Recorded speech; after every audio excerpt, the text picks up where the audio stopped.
On my 73rd birthday, my husband stood another woman and 2 children next to me and told our guests, "This is my second family, the one I've been hiding for 30 years. My daughters watched in horror, but I simply smiled, handed him a box, and said, "I knew. This gift is for you." He opened it, and his hands began to tremble. Before we begin, I would be very happy if you would subscribe to our channel, hit the like button, and let me know in the comments which state or country you are listening from. I'm always interested to know where my listeners live. Enjoy the story. The morning of my 73rd birthday smelled of freshly brewed Ethiopian Yirgacheffe coffee and the petunias in my garden. I woke up, as always, without an alarm, exactly at 6 o'clock. The sun had just barely touched the tops of the old pecan trees. Its slanted rays drew long, shimmering lines across the floor of the screened-in porch. I love this time. The silence is still thick, untouched by the day's hustle. In these moments, it feels like you can hear the grass grow. I sat at the table that Langston built about 40 years ago and looked out at my garden. Every shrub, every flower bed, every winding path, all of it was imagined and cultivated by me. This house, this getaway home on the outskirts of Atlanta, was my unrealized concert hall. A long time ago, in another life, I was a young, highly promising architect. I had the project of my dreams laid out before me, a new performing arts center in downtown Atlanta. I was chosen, and I was given full funding. I remember the scent of the thick blueprint paper, the scratch of the graphite pencil drawing the lines of a future marvel of glass and concrete. Then came Langston, with his first genius business idea, imported high-end woodworking machinery that was supposed to make us rich. We didn't have the money, and I made a choice. I liquidated the inheritance meant for my dream, for my future, and gave him every dime. The business crashed and burned within a year, leaving behind only debt. And I stayed here. Instead of a concert hall, I built this house, pouring everything I had into it. The remnants of my talent, all my strength, all my unspent love for form and line. This home became my quiet masterpiece, a masterpiece no one else save me considered it to be.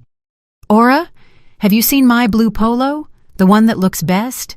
My husband's voice yanked me from my memories. Langston stood in the doorway, already dressed in slacks, frowning, focused only on himself.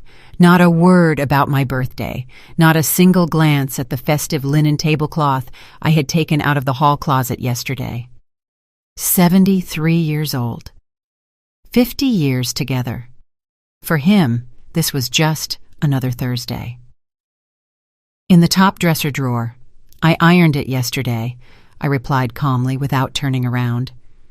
I knew he wouldn't notice the new tablecloth or the vase of peonies I cut at dawn.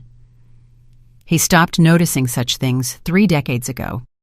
To him, I was part of the interior design, convenient, reliable, familiar, like that armchair, like this table. The foundation. He loved that word. "You are my foundation, Aura," he would sometimes say after his 3rd snifter of cognac. He had no idea how right he was. The phone rang. My elder daughter, Zora. "Hey, Mom. Happy birthday, of course. Listen, we're stuck in dead-stop traffic heading out to the house. It's awful. Could you start setting out the food, please? We don't want to show up and nothing's ready. And keep an eye on Dad so he doesn't drink too much before we get there. You know how he is." She spoke quickly, sounding annoyed, as if my birthday were just another irksome obligation in her packed schedule. I wasn't the birthday girl, I was the catering staff for the event held in my own honor. "It's fine, Zora, don't worry, everything will be ready." I hung up. There was no chill in my chest. There hadn't been for a long time. There was only a quiet, transparent emptiness, like the air after a late summer rain. By 5 o'clock in the afternoon, the house was full of guests. Old friends, relatives, Langston's business associates. They all arrived. Everyone spoke warm words, offered flowers, and raved about my peach cobbler and my garden. I smiled, accepted congratulations, and poured sweet tea. I played my part, the role of the happy wife, mother, and mistress of this big, welcoming Southern home.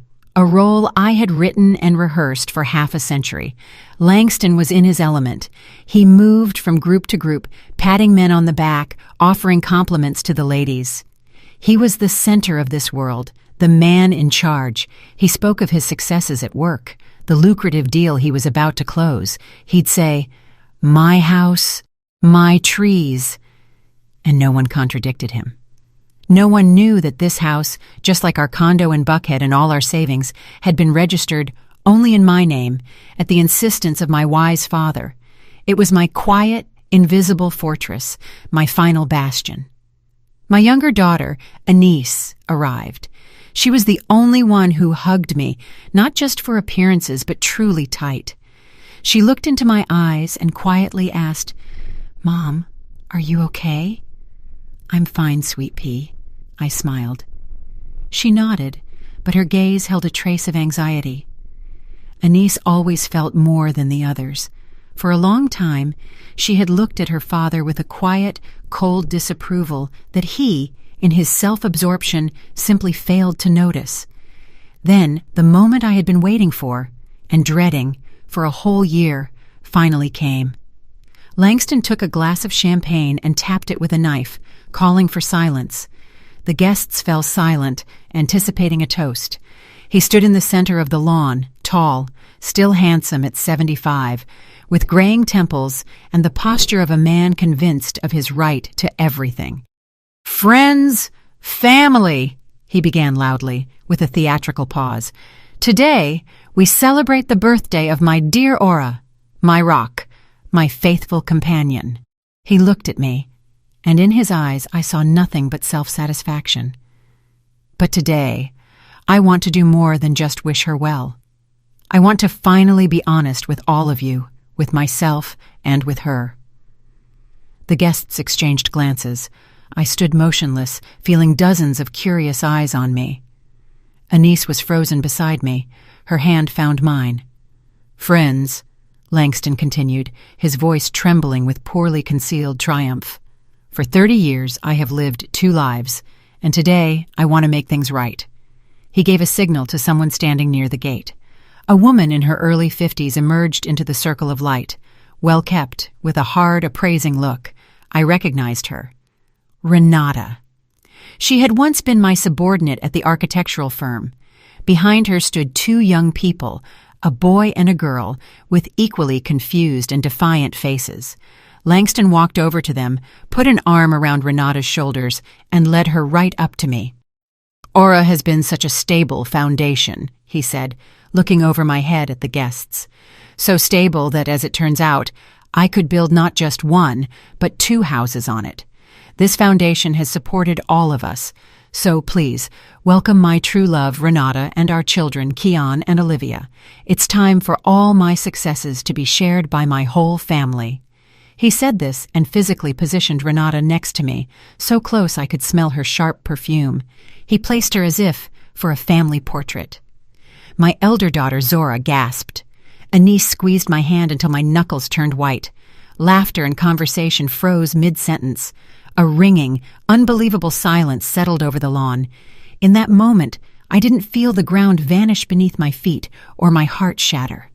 No, I felt something else, something very calm and final. A cold, distinct click.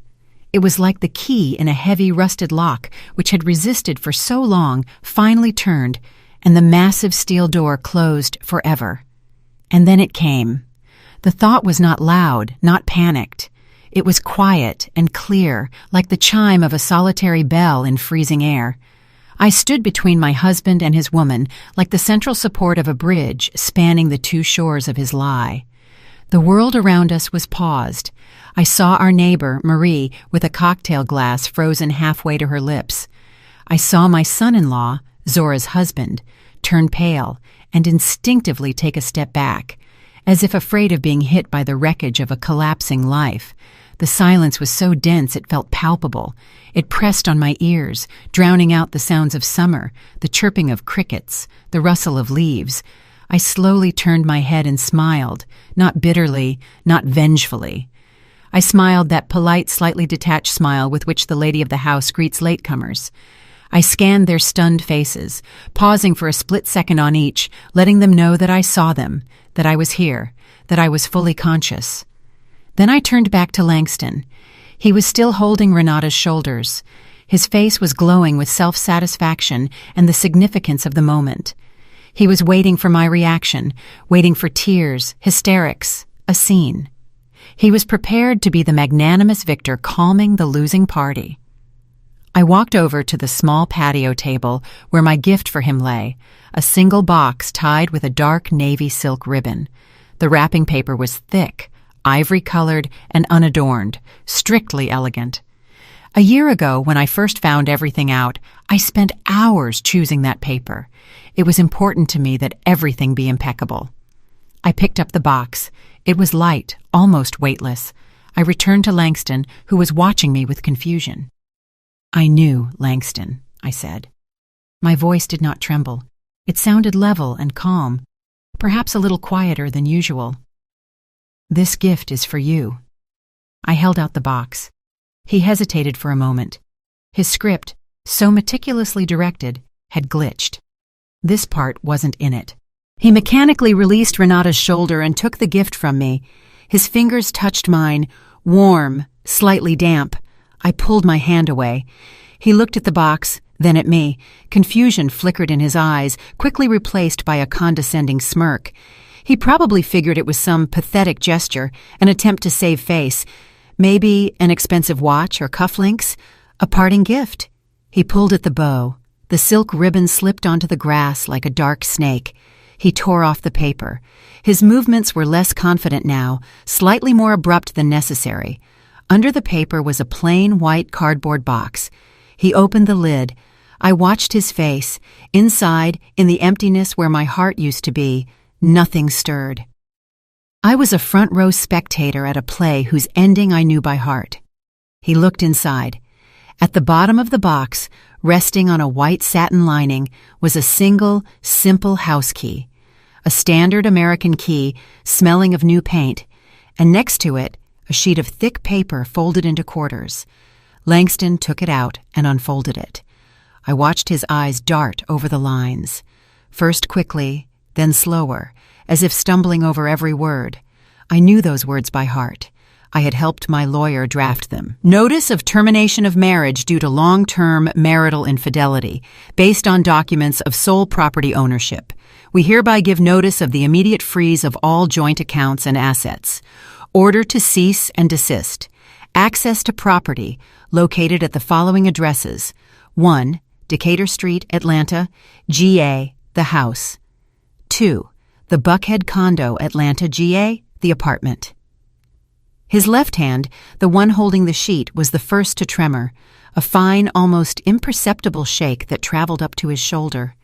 Then his right hand began to tremble too. The paper rustled in his grip like an autumn leaf in the wind. He looked up at me. The self-satisfaction was gone. The triumph had vanished.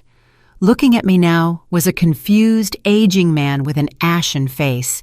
In his eyes was neither anger nor hurt, only pure animal bewilderment.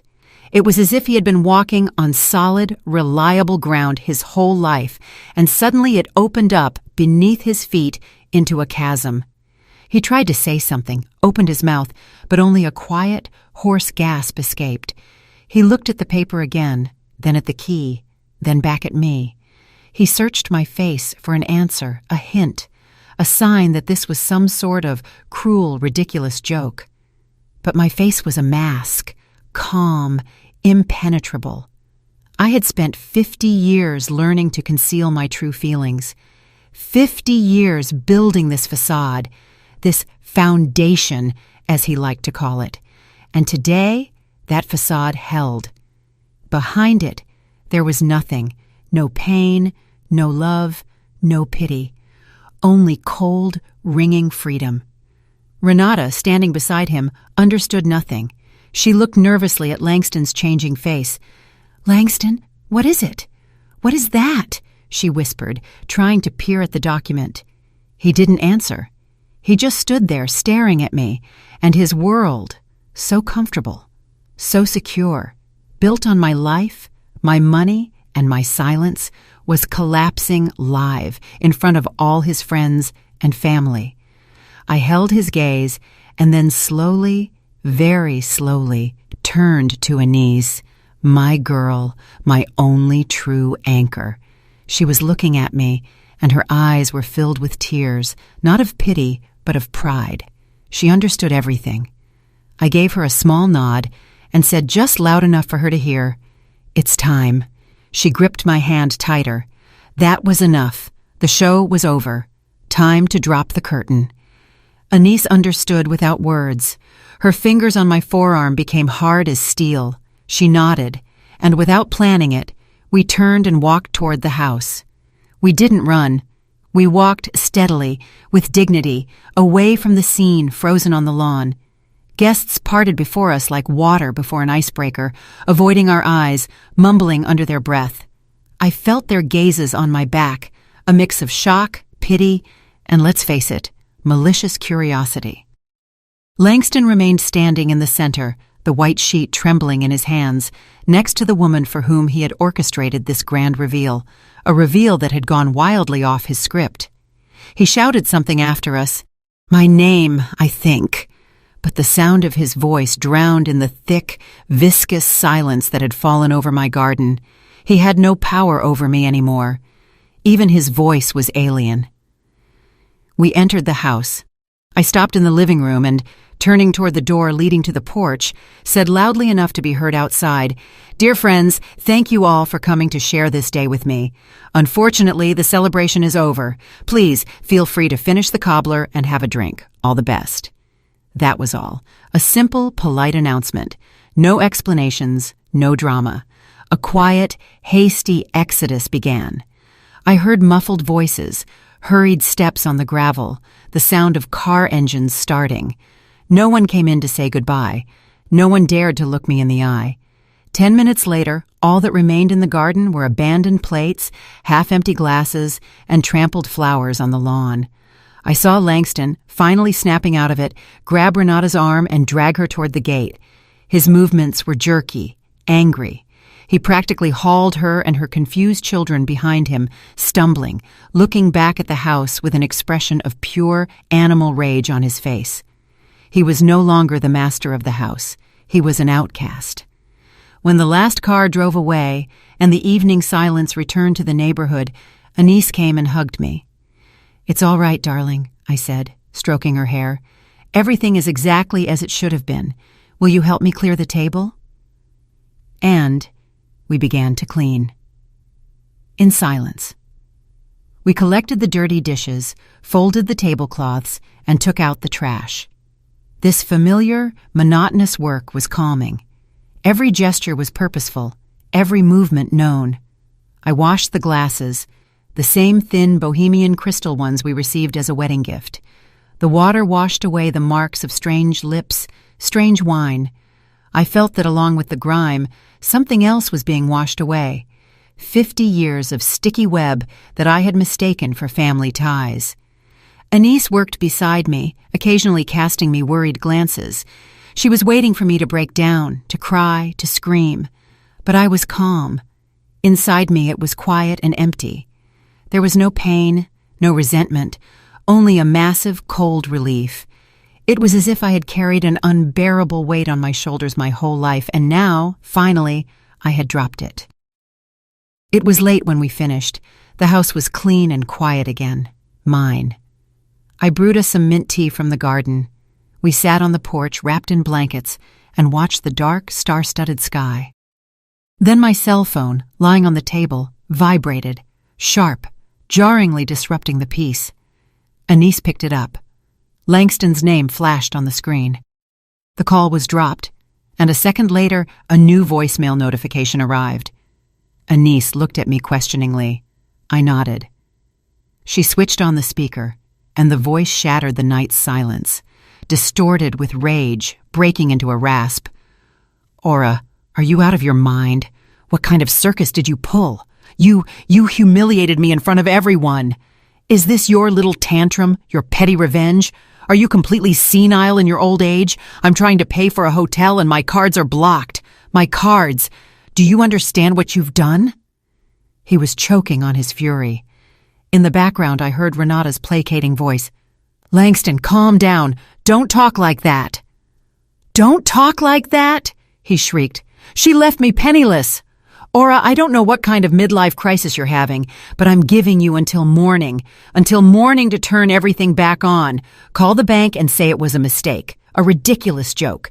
Otherwise, I swear you'll regret it. You hear me? You will bitterly regret this. Wise up before it's too late." The message cut off. We sat in silence for some time. Even the crickets seemed to have stopped. Anise looked at me. Her face was tense. "Mom." I slowly took my cup of cooling tea. My fingers were steady. I took a sip. The mint taste was fresh and clean. "He still doesn't understand," I said. "He and Renata. They think this is a fit, a woman's tantrum, a silly comical bluff that will end by morning when I come to my senses. They didn't see the plan, the preparation, or the cold fury that accumulated in me for a year and turned into ice. They only saw what they wanted to see. An aging, wronged wife who dared to make a scene. They still consider themselves to be in charge." I looked at Anise. Her eyes held the same question as Langston's voice. "What now?" I set the cup on the table. The sound of porcelain on wood was the only sound that night. "I have a meeting with my attorney at 10 o'clock tomorrow morning," I said quietly. "I want you to come with me." My voice was level. There were no doubts within me. My husband's furious cry, recorded on my voicemail, didn't frighten me. It only strengthened my resolve. Just as a blacksmith plunges red-hot metal into cold water to make it harder, so his words turned my will into steel. The drive into Atlanta the next morning was silent. Anise drove, gripping the steering wheel tightly, her gaze fixed on the road. I looked out of the window at the suburban Georgia scenery rushing past, but I didn't see it. I only saw his face, bewildered, flushed with anger, contorted with incomprehension.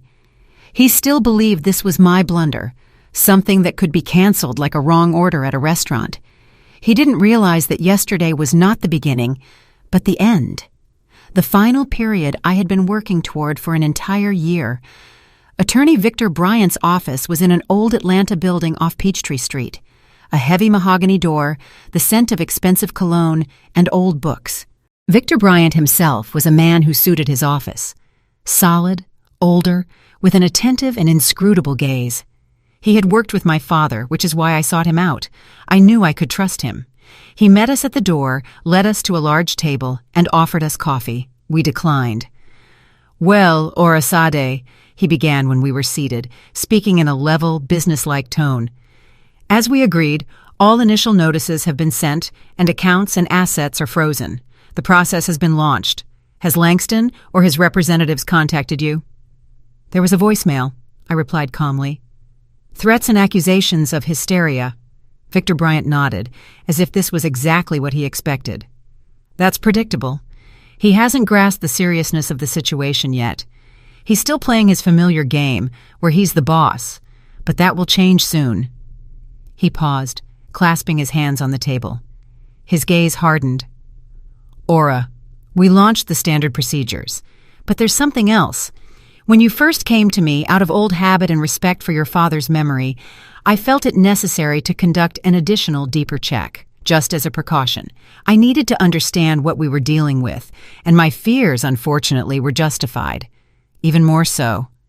He pulled open a desk drawer and took out a thin file. He placed it in front of me.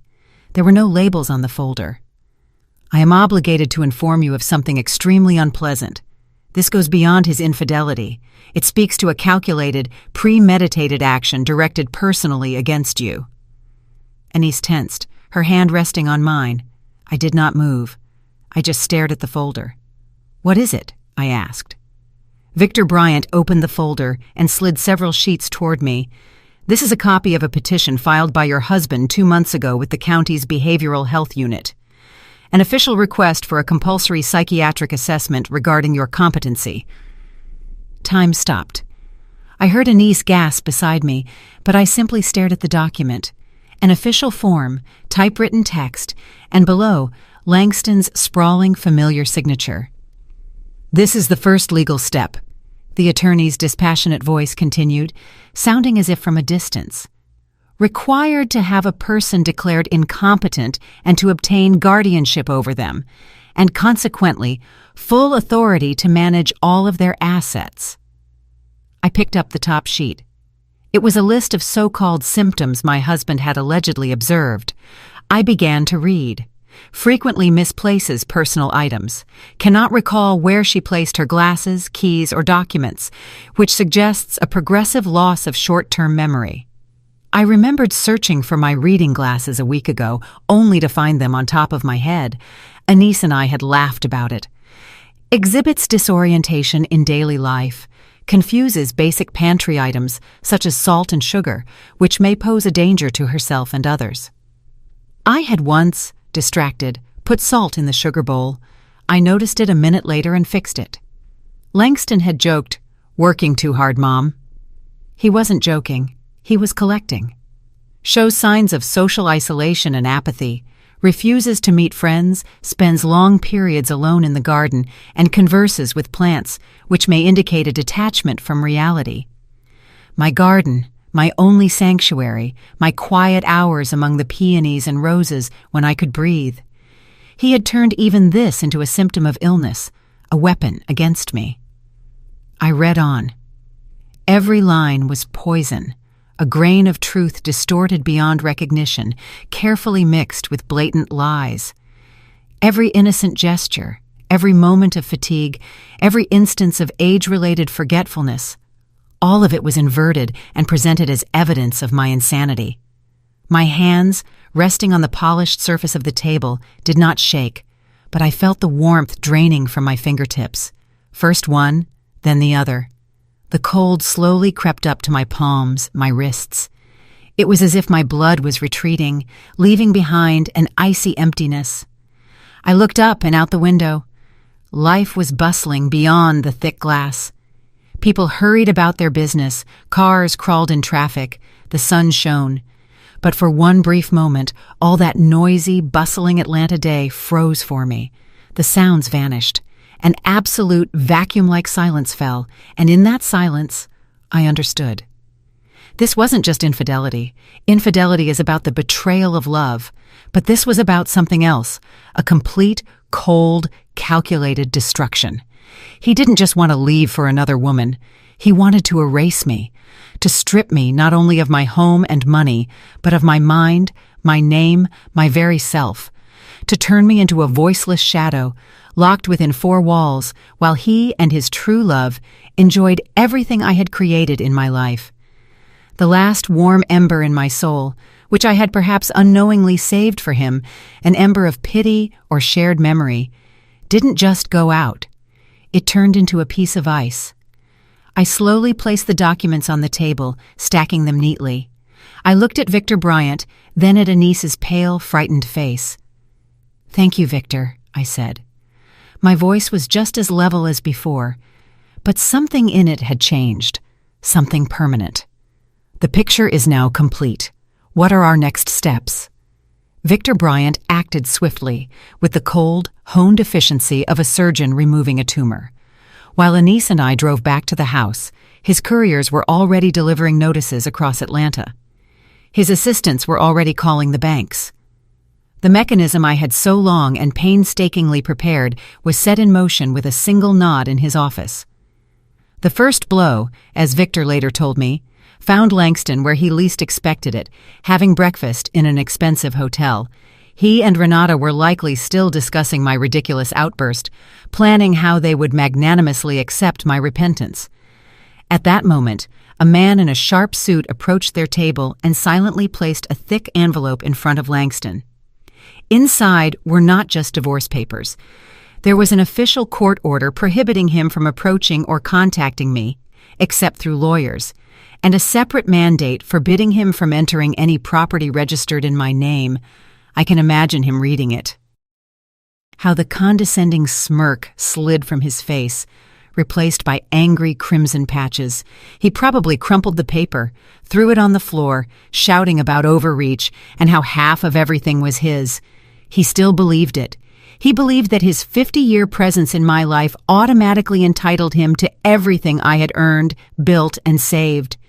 The next step was a reality he crashed into like a wave against a rock. They drove to the Buckhead condo. He probably intended to create a scene, break down the door, and prove who was in charge. Instead, he just stood on the landing, helplessly jabbing his key into the new shiny lock. His key no longer fit. He could ring, knock, or shout. The door remained silent. That door, which I had chosen 30 years ago, upholstered in dark leather, was now alien to him, an insurmountable barrier. I was at the house during this time. A locksmith arrived, an older, taciturn man. He worked quickly and silently.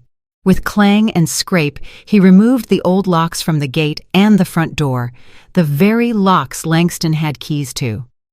I stood on the porch and listened to those sounds. Every turn of the screwdriver, every click of the new mechanism was music, the music of liberation. This wasn't revenge, it was disinfection. I was cleansing my home of filth.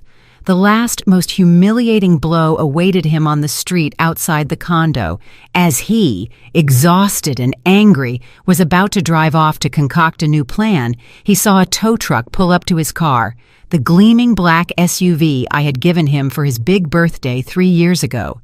2 workers in orange vests efficiently hooked up the vehicle and began hoisting it onto the platform. Langston rushed toward them, waving his arms, shouting something about private property. But the foreman silently handed him the paperwork, an official notice of the return of property to the lawful owner. My name was on the paper, Ora Sade Holloway, owner. I imagine Renata's face in that moment. She stood nearby on the sidewalk, watching as the symbol of their security, their status, slowly drove away into the unknown. Blocked cards are an inconvenience. Divorce papers are a scandal. A locked door is an insult. But when your car is towed away right in front of you, when you are left standing on a sidewalk in Atlanta with no money, no home, and no transportation, that is when realization hits. In that very moment, I am sure her condescension turned to fear. She looked at her man, who was helplessly shouting after the tow truck, and she understood. She understood that they were not dealing with an offended, weeping old woman, not with a victim who could be calmed and deceived. They had run into something cold, silent, and absolutely methodical. A quiet executioner who did not shout or threaten, but simply, step by step, severed everything that connected them to their familiar world. The panic, I assume, came later that evening. That sticky animal panic of a person who suddenly realizes they have nothing. They were probably sitting somewhere in a cheap, rented room at a distant relative's place, and Langston was still raging, promising to sue everyone, to punish, to put things right. And she, more pragmatic, smarter, was just sitting there, putting 2 and 2 together. The house is hers, the condo is hers, the accounts are hers, the car is hers. Everything they were used to, everything they considered theirs by right, turned out to be a mirage, dust. They had built their lives for 30 years on her foundation, never bothering to check who that foundation belonged to. Their shouting was probably heard by the neighbors, his full of rage and powerlessness, hers full of fear and accusation. You said everything was under control. You promised she couldn't do anything. We should have acted sooner, Langston, with the doctors, with the assessment. They didn't lose yesterday, on my birthday. They lost 2 months ago when he put his signature on that petition. He handed me the weapon himself. He showed me himself that this was not about love or grudges. This was about survival, and I accepted the rules of this war. A phone call from a niece late that night confirmed my thoughts. Her elder sister Zora had called her, completely in tears, hysterical. Dad called, she sobbed into the receiver. He was screaming that Mom had gone crazy, that you're manipulating her, that she kicked him out onto the street, left him with nothing. Anise, what is happening? We have to do something. He's our father. Anise answered her coldly and levelly. Where were you, Zora? When he stood his mistress next to Mom on her own birthday? Where were you when he humiliated her in front of all the guests? Zora mumbled something incoherent about needing to talk. You can't just do this. She, like her father, didn't see the depth of it. She only saw the disruption of the usual order of things. I took the phone from Anise. Zora, I said calmly, don't worry. Your father will be just fine. He's simply learning to live independently, for the first time in 50 years. I hung up the phone without waiting for her reply. I slept soundly that night, as I hadn't for many years. I knew this wasn't over. I knew their panic would soon transition into a new stage, desperation. And a desperate person is capable of anything. I knew they would come. They would try to breach the defenses. They would fight one last, dirtiest battle. And I was ready for it. I was ready, but I wasn't going to sit in a siege. The life I was reclaiming for myself wasn't meant to be spent locked behind doors in fear. On the third day after the visit to the attorney, I decided I needed to drive to the little market near the commuter station. I was out of fresh bread and milk. Anise offered to go herself, but I gently refused. This was my city, my life, and I wasn't going to hide anymore. The day was warm, smelling of dust and flowering jasmine. I walked unhurriedly, enjoying the simple things, the sun on my face, the weight of the light shopping bag in my hand, the feeling of solid earth beneath my feet. I bought everything I needed: a loaf of sourdough, a carton of buttermilk, some goat cheese. Nothing special. Just food, just life. They were waiting for me by the exit. A car, old and battered. Not theirs, apparently borrowed from an acquaintance, braked sharply right at the curb. Langston practically fell out of it. Renata followed more slowly, but with the same predatory resolve. They looked awful. Langston was wearing the same blue polo I had ironed for him on my birthday, but now it was crumpled, the collar soiled. Dark circles were beneath his eyes. Renata was without her usual flawless hairstyle. Her face was pale and angry. The polish was gone. All that remained was fatigue and poorly hidden panic. They stood in front of me, blocking the way. "Aura," Langston began. His voice was a mix of anger and pleading. "We need to talk. You can't do this. You just can't." I looked at him silently. In my hands was the grocery bag. I didn't feel fear, only a slight curiosity, like an entomologist examining a caught insect. "You've cut off everything, everything. How am I supposed to live? You threw me out like a dog after 50 years. 50 years of our life. Do you even understand what you're doing?" He waved his hands, trying to attract the attention of passers-by. A few people turned around, but seeing a typical family quarrel, they immediately lost interest. I continued to stay silent. I let him vent. I knew that beneath that torrent of anger was only fear. He always did this. When he was scared, he started yelling. Seeing that his rage made no impression on me, he changed tactics. His shoulders slumped, his voice softened. Pitiful, pleading notes crept into it. "Sweetheart, remember everything. Remember when we were young. When we built this house, how we raised our girls. Does none of that mean anything? Can you really wipe it all out in a single day? This is our life together, our history. I made a mistake. Fine, I admit it. But is it worth destroying everything to the ground? Think about the children, the grandchildren. What will we tell them?" He tried to look into my eyes, searching for a spark of the old Aura, the one who always forgave, the one who always understood, the one who always sacrificed herself for his comfort. But he was looking into a void. That Aura was dead.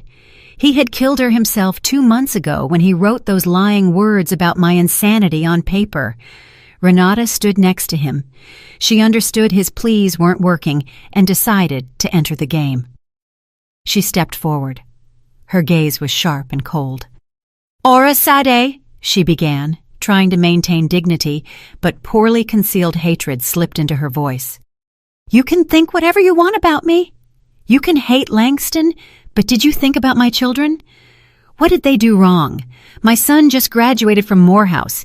He needs to start his life. My daughter was planning her wedding. You are destroying their future. Whatever your opinion of us, they are his children. They have a right to his support. You're not just taking everything from him. You're taking it from them too.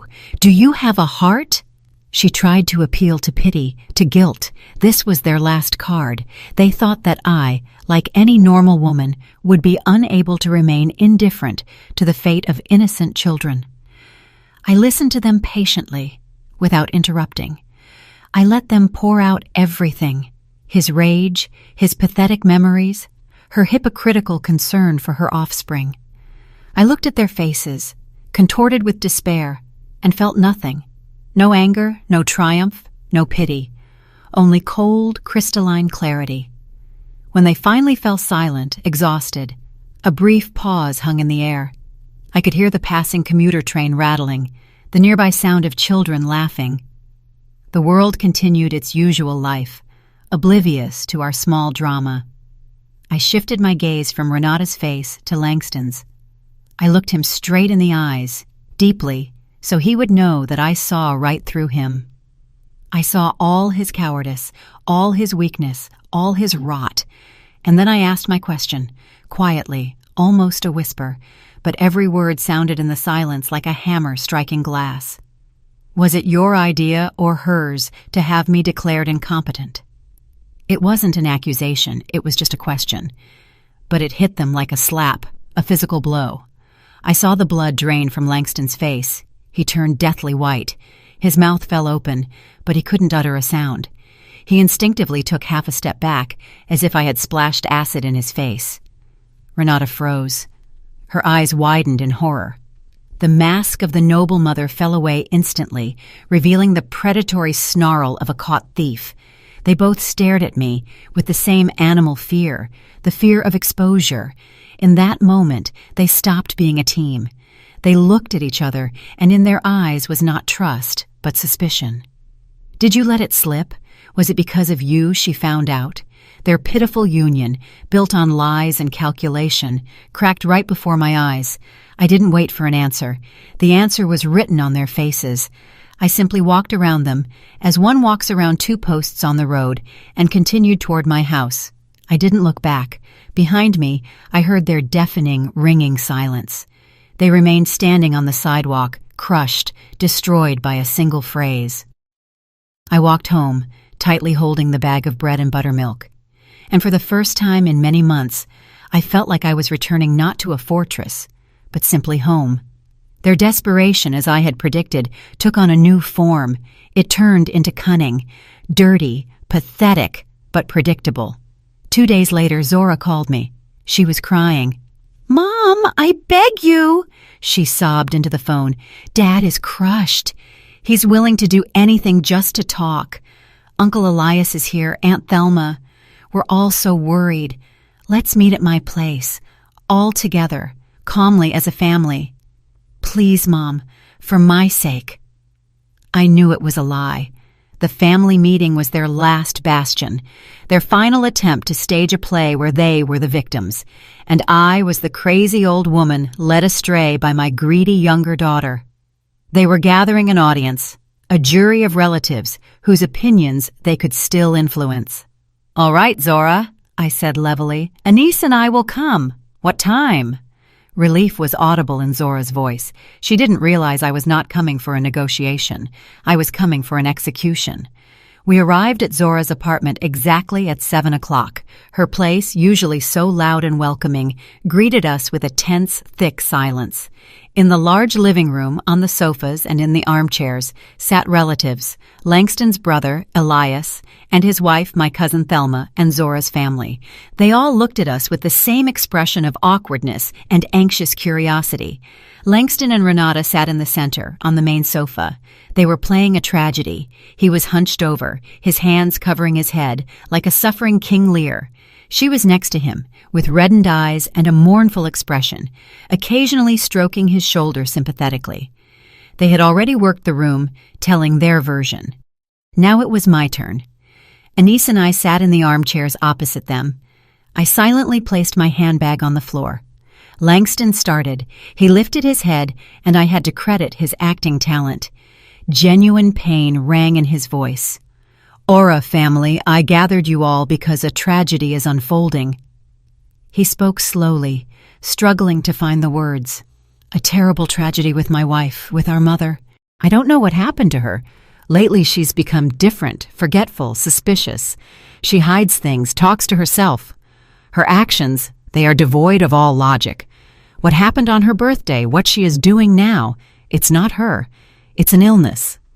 He looked at me with such sympathy that for a second one could believe his sincerity. "I understand. It's a shock," Renata chimed in with a quiet, trembling voice. "Langston and I didn't want to believe it ourselves. We tried to help, but she won't listen to anyone. Her paranoia is growing every day.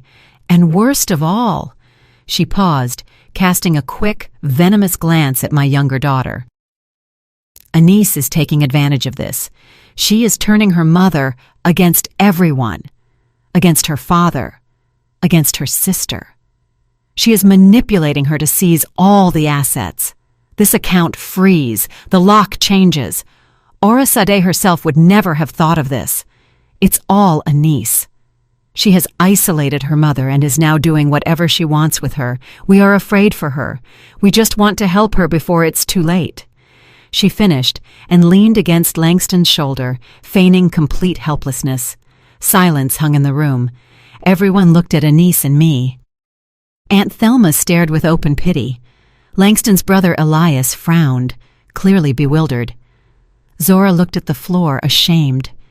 They were waiting for our reaction, waiting for excuses, tears, screams. I remained silent. I just looked at Anise, and Anise understood my look. She didn't raise her voice. She didn't argue. She simply leaned over, took the thin folder from the handbag next to me, and placed it on the coffee table in the center of the room. The sound of the paper lightly slapping the lacquered surface was deafening. "Here," Anise said calmly and clearly. "Aunt Thelma, Uncle Elias, here is the petition my father filed 2 months ago. A request to have my mother declared incompetent. It details how she talks to plants and confuses salt with sugar." She opened the folder. The relatives leaned forward. Elias took the top sheet and began to read. His face slowly lengthened. He handed the paper to his wife. Aunt Thelma put on her glasses. Langston jumped up. That's a forgery. Anise, what are you talking about? I did that out of concern. I wanted to help her." "Calm down, Dad," Anise said in the same icy tone. "That's not all." She reached into her handbag again and took out a small digital recorder. She placed it next to the folder. "You speak of paranoia and my manipulation. I think it's something else. For the last 6 months, knowing something wasn't right, I sometimes turned on the recorder when my father came to visit us alone, supposedly to check on Mom. He talked a lot on the phone. He thought no one could hear." She pressed the button. Langston's face turned as white as the paper in the folder. Renata clutched the armrest of the sofa. From the small speaker came a voice. His voice, slightly distorted, but absolutely recognizable. "Yeah, Renata, listen carefully. Tomorrow, when you talk to the doctor, be sure to mention the glasses. Say she looks for them 3 times a day. And the keys. It's classic. They fall for it." A pause. A lighter clicks. "No, don't overdo it. The main thing is consistency. Not once, but constantly. Say she's become apathetic, uninterested in anything, that she sits in the garden all day. The more small, plausible details, the better. We need to create a complete picture of a personality collapse." I saw Langston's brother slowly lift his eyes from the document and look at him with a gaze one reserves for something vile. Then Anise fast-forwarded the recording a little and pressed play again. And that particular phrase rang out. Renata's voice, quiet, ingratiating. "Langston, are you sure it will work? It's taking so long." And Langston's reply, tired, cynical, full of contempt. "Don't worry. A couple more months and everything will be ours. The golden goose has finally stopped laying.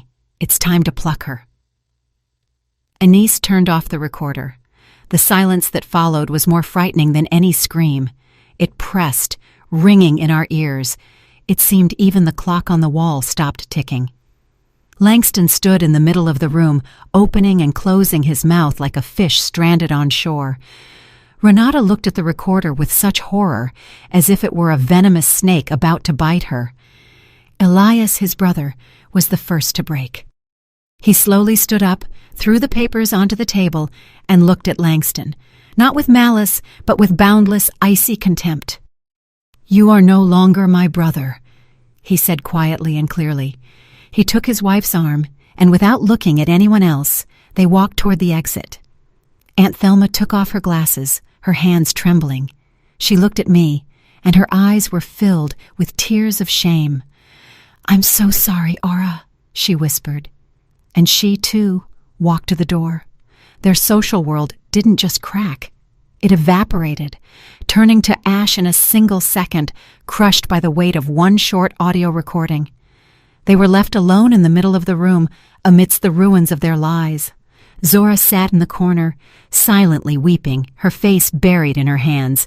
Anise and I also stood up. I picked up my handbag. We didn't say a word, just turned and walked toward the exit, leaving them alone with their shame. We stepped out of Zora's building into the cool evening air. The door clicked softly behind us, sealing off the past. We didn't look back. We silently walked to Anise's car, got in, and without a word, she started the engine. We drove through the lights of nocturnal Atlanta, and the car was silent.